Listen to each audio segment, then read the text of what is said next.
Hello, it's Ricardo and welcome back to Elite Dangerous. As sure as death and taxes, we knew there was going to have to be an update to the update. The update we're talking about is update 14. The update to the update is update 14.1. And Frontier have just released that update to the live game.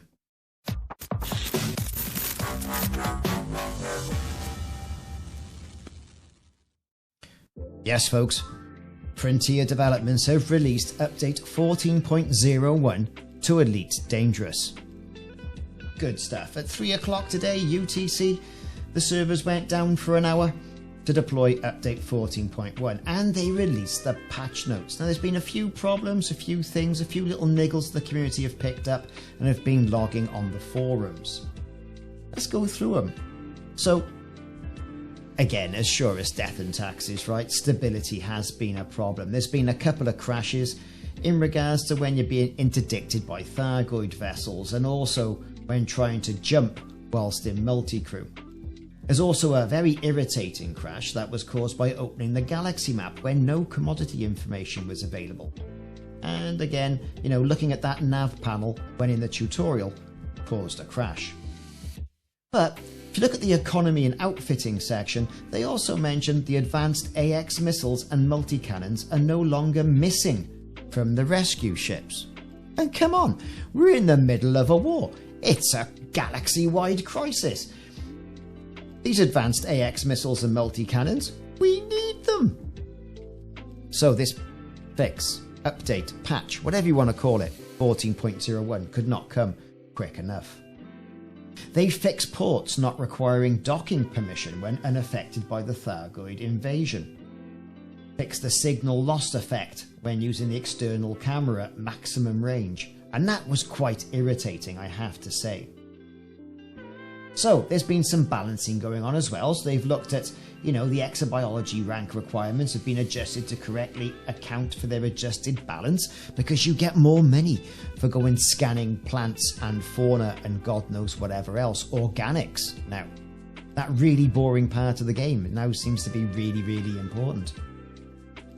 They've looked at the user interface and fixed corrupted text appearing on Thargoid invasion panels when viewed in Russian. Mixed missing text string in a convoy scenario and new Thargoid discoveries will now be stored correctly within the codex. Large capital Federation ships is no longer missing a building, and capital ship docks no longer immune to the effects of Thargoid invasion, which stands to reason, right? If the station's burning, why can't the dock be burning as well? Or at least covered in the gunk. They've still got a few things that are known. I dare say there'll be an update 14.02 really soon. I mean, mission boards are not loading as intended. AX conflict zone around bases failed to progress, and we had that on our live stream on the weekend. Quite frustrating. We kind of had to jump out, jump in again, or at least try and re-instance. Then it finally sort of like ticked over. And then trying to jump your carrier to a location within a system map could possibly be met with not a valid carrier destination, which is frustrating at the best of times. And that's being logged on the Frontier issue log as well. Interceptors fleeing or in the distance, that's also a problem. So that's to be addressed. And also the Thargoid War phase time countdown counts down in weeks instead of days. Well, I'm not really aware of that, but obviously it's a problem. So, update 14.1, very interesting stuff. A little bit of stuff around the Orthrus. The Orthrus shield has been rebalanced, but it doesn't actually say if it's rebalanced up or rebalanced down.